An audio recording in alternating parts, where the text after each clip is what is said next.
Hello, howdy hey, good evening, good day. I'm InkHex and welcome to Learning Dungeons & Dragons 5th edition. Have you ever found yourself wanting to learn Dungeons & Dragons, or have someone that's wanting you to join their campaign? Well, look no further than my humble guide. This is designed to get you up and ready to play the game as soon as you can. Today's episode is character creation. I'll be using the Dungeons & Dragons Player's Handbook for the class, race, and background, since it has all of the basic rules that make up Dungeons & Dragons 5th edition. However, if you do not have it available to you, there is a free PDF of the basic rules that you can use instead. You just won't have as many of the customization options. Before we begin, you will need a basic 5th edition or 5e character sheet. I'm using a modified one made by Wesley Twain, since I feel that it is easier to read and navigate, especially for new players. You'll also need a set of dice and a pencil. I cannot stress this enough, a pencil. No pens or markers. You'll want to keep your character sheet clean, and you can't really do that when you're using markers. The first thing you'll want to do when creating character is determining your race, class, and background. In the basic rules, you have 4 races, 4 classes, and 6 backgrounds, while in the Player's Handbook, you have 9 races, 12 classes, and many more backgrounds. Today, I'll be making a level 1 Wood Elven Fighter with a folk hero background. To begin, we're going to roll out our base stats. These may look intimidating, but have no fear. I'm here to guide you through the process. There are 2 ways to roll stats. The first is using a 20-sided dice, or d20, with each stat for a maximum of 18 and a minimum of 8. Or using 4 6-sided dice, or d6, and removing the lowest number. I will be using the d20 method since I find it easier to use. As mentioned, I will be making a Wood Elven Fighter. So we go up to race, and we're going to write Wood Elf. I gotta redo that E. And then we are a fighter. And then for today's learning process, we are just level 1. Our background is folk hero.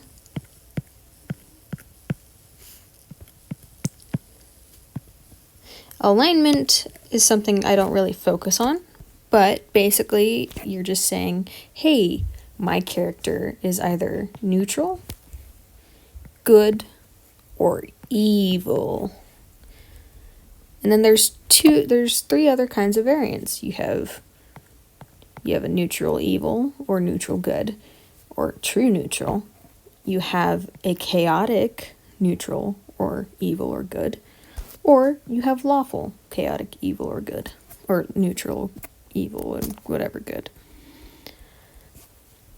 That's something for you to decide on how you want to play your character. Obviously, you have your player name. And this is where you'd put experience points if your dungeon master uses those. So, we'll put in our stats that we rolled using our d20. Since we are we are not a bard, we are a fighter. Fighters want constitution and strength, I believe. So we'll put our highest in constitution. Our next highest in strength. And from there, we fill out our stats. Strength is obviously how strong you are, how well you can hold things that are heavy, and how well you can push things, so on and so forth. Dexterity is how agile or stealthy you are.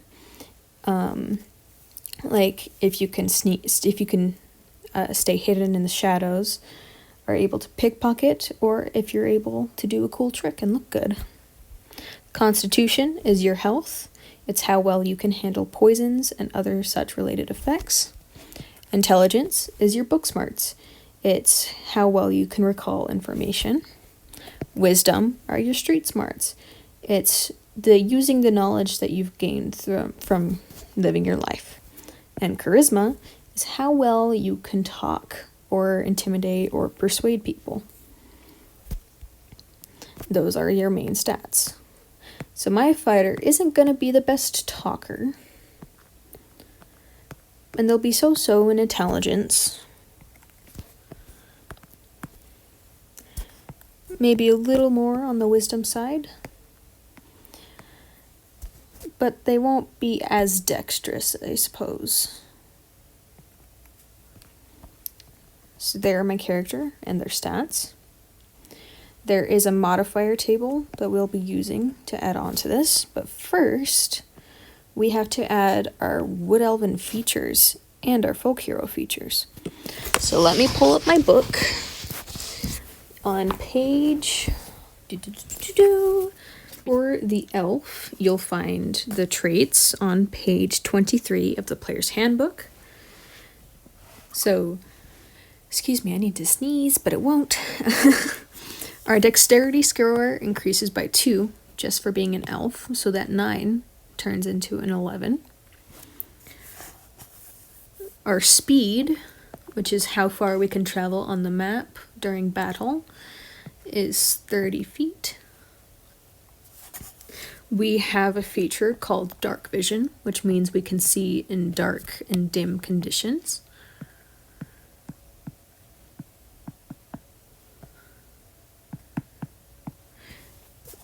We also have keen senses, which means we have proficiency in perception.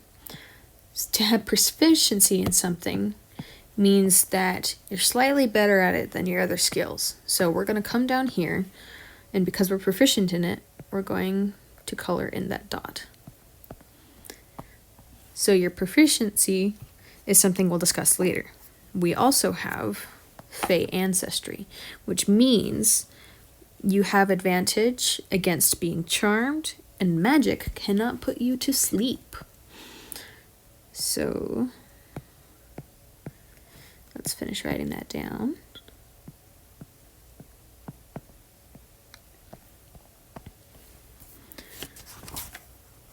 We also don't need to sleep.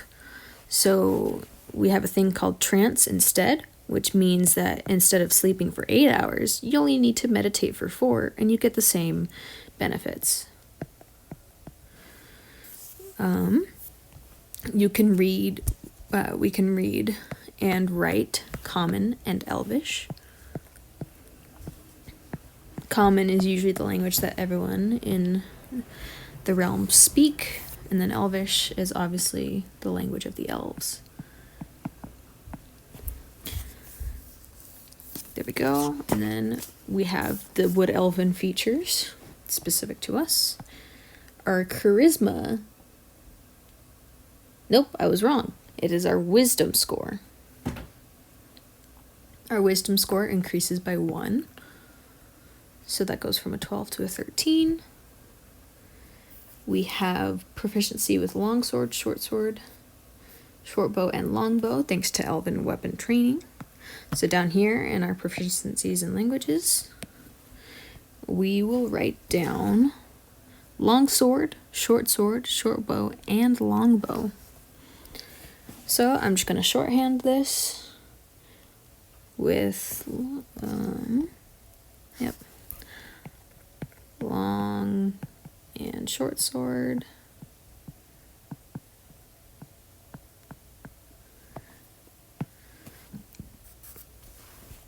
Long and, whoop! Sorry, dropped my pen. Or pencil, sorry. Longbow and shortbow.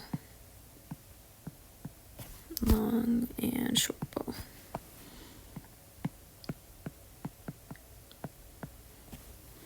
And then we have, instead of 30 feet, because we are wood elf, we have 35 feet.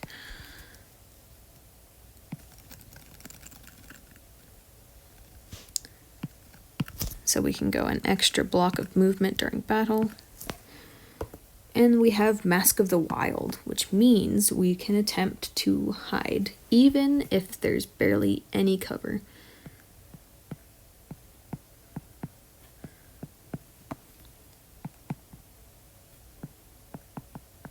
Okay, so now that we've gotten all of our features from our race, we're gonna go to the background on page 131 for the folk hero background. We have the skill proficiencies in animal handling and survival. So those are both wisdom traits. Oh, this is a common question that I get. What's the difference between insight and perception? Or what is insight and what is perception?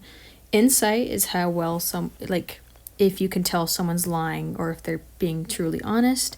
And perception is how well you can see things around you. We have tool proficiencies with one type of artisan's tools. That would be like jeweler's tools, blacksmith's tools, stuff like that, and land vehicles. So down here, we'll go back to our proficiencies. I'm going to say we are proficient in armory tools or blacksmith. Well, let's do jewelers. Tools and land vehicles.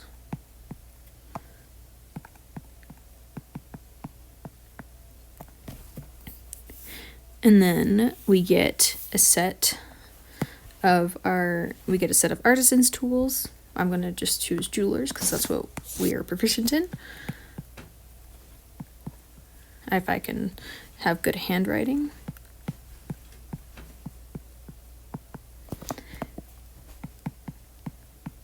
We also get a shovel, an iron pot, a set of common clothes, and a pouch containing 10 gold pieces. So this is our gold pieces box, this is platinum pieces, silver, and copper. There's also, in most character sheets, there's a piece that goes right between here called electrum, and it's not exactly the best, so no one really uses it. We also, shovel, iron pot, common clothes, and that is it. Finally, we get to go to our main event of our class of fighter.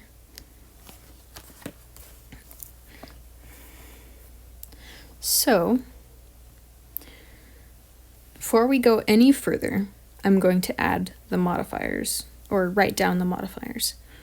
This will be found by a specific table in the player's handbook. On page 13 in the player's handbook, you'll see the ability scores and modifiers table that shows you how to determine what the modifier is for the number.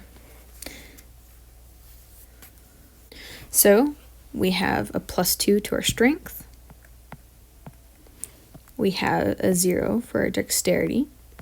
We have a +3 for constitution. A 0 for intelligence. A +1 for wisdom. And a -1 for charisma. How this scoring works is determined like this. So if we're doing a positive score, say there's a 10 and then a number, like 6, you're going to subtract by 10, so then you only have 6. And then you'll take 6 and divide by 2. And then you have 3. That is our modifier. And you'll do the same with other numbers. So for like odd numbers, like 13, you'll minus by 10. So you'll have 3. You'll divide that by 2. And 2 can only fit into it once.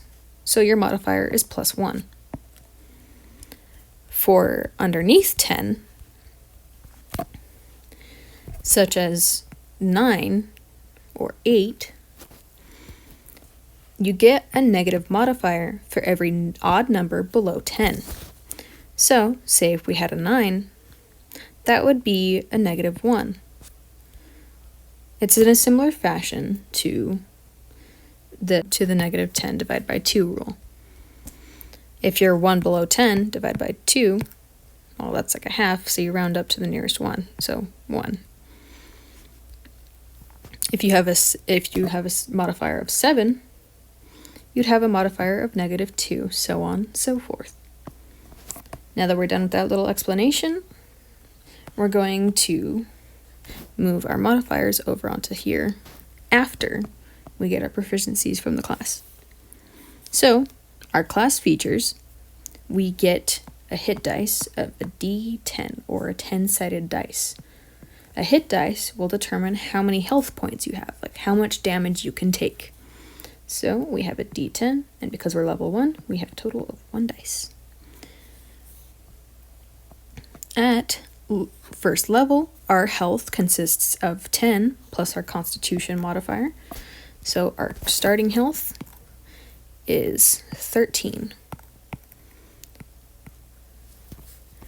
You don't have to do this little thing I've got here. It just makes it easier for me when I'm telling during combat.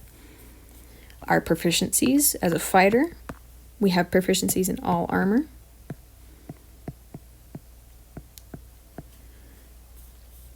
simple and martial weapons,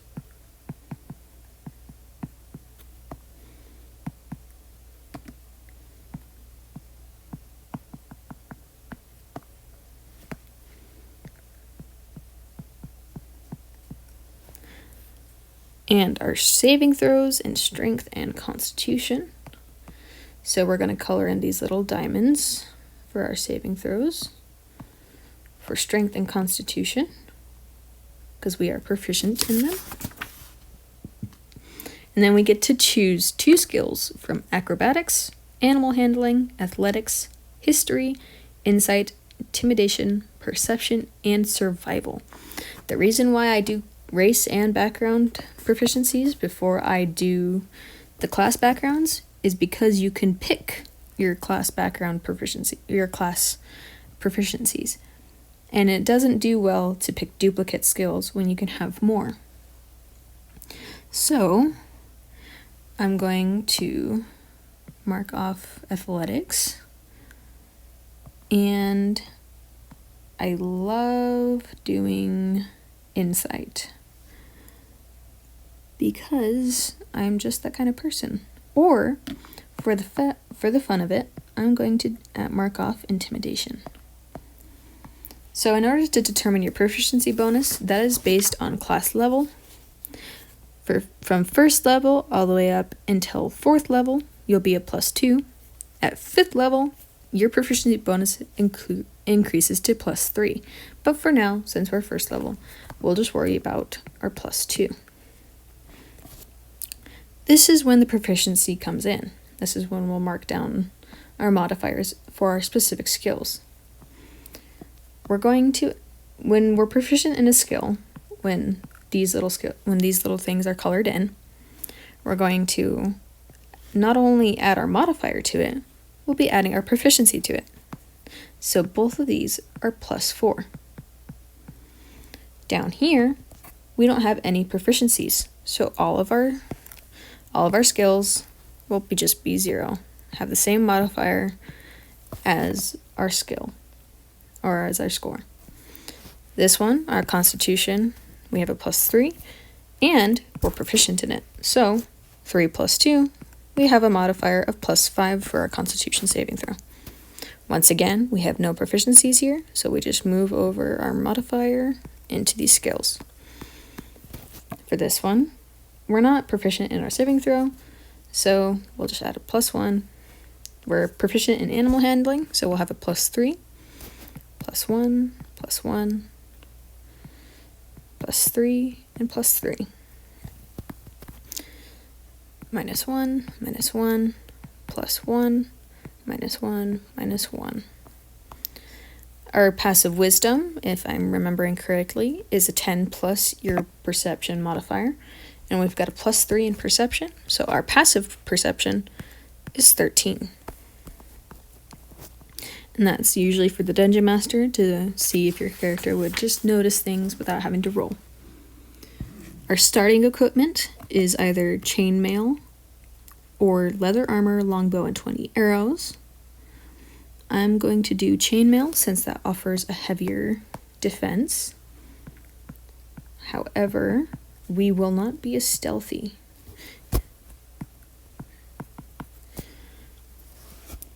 Our second option is a martial weapon and a shield, or 2 martial weapons. I'm going to do a martial weapon and a shield. So shield. I'm going to do a long sword as my martial weapon.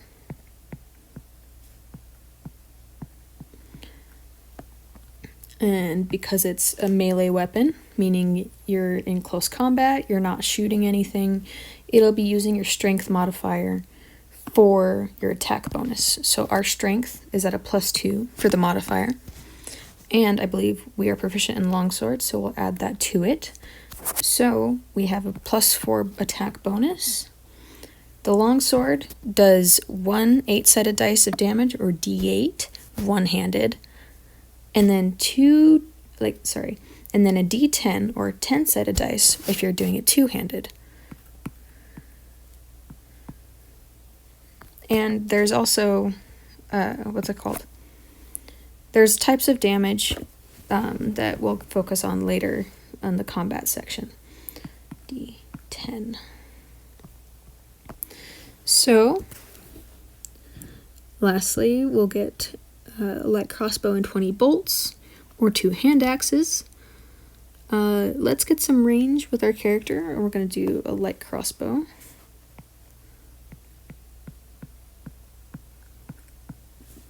And because it is a ranged weapon, we'll be using our dexterity modifier, which is, what's it called? A 0. And words. Yeah, and we also get 20 bolts. So we'll mark that down here. I'm going to leave this empty because I do not know the light crossbow damage right off the top of my head. Oh yeah, and that's marked down here. I already marked it down. And then a Dungeoneer's pack or an Explorer's pack. I'll do an Explorer's pack. In the equipment section, you can find the specifics of what is inside each pack, but to save space in my inventory, I just like to write down the pack itself.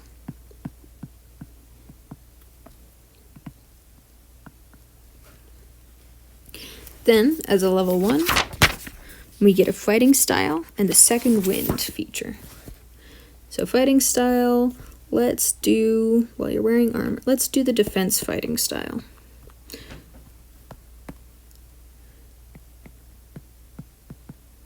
The defense fighting style means that we get a +1 to our armor class, which means that we're harder to hit.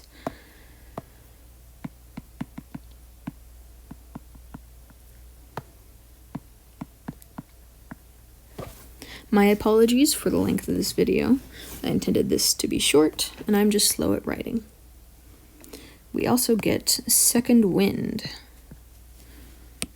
which means you have a limited well of stamina that you can draw on to protect yourself from harm. On your turn, you can use a bonus action to regain hit points equal to 1 10-sided dice plus your fighter level. So you can heal yourself during battle using second wind.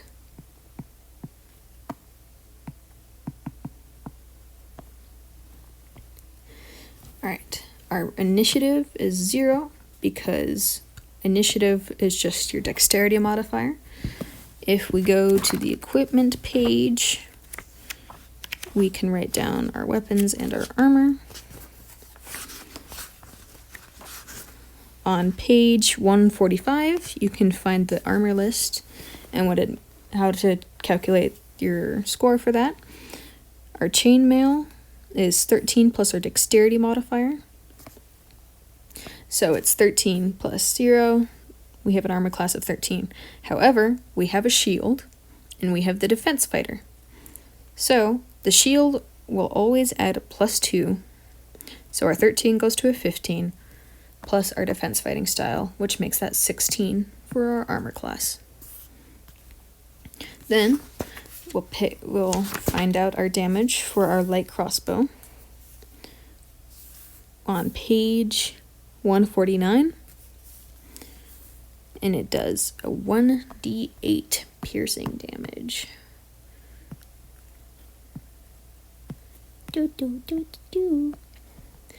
And I believe, I could be wrong, but that finishes up our character. You have the very basics for your first character, and you are ready to do your first campaign. If you have any questions or want me to specify or go over a certain topic, please leave a comment in the comment section down below. I will always be happy to help, and I love answering all sorts of questions when it comes to Dungeons & Dragons. As mentioned, if you want me to do a video on something specific about Dungeons & Dragons, or something that you have a question about but it was never fully explained, once again, just comment down below. I'd be happy to answer. That's it for episode 1 of Learning Dungeons & Dragons 5th edition. Our next episode, we'll be making a level 5 spellcaster. Please comment down below what class you'd like that to be, whether it's Warlock, Cleric, Bard, Sorcerer, or Wizard. There's also other spellcasters, but those are the ones I can think of off the top of my head. I love you guys all so much. Thank you so much for watching. If you like this sort of content, please consider subscribing, leaving a like. It really helps out. And have a good one, you guys. Bye.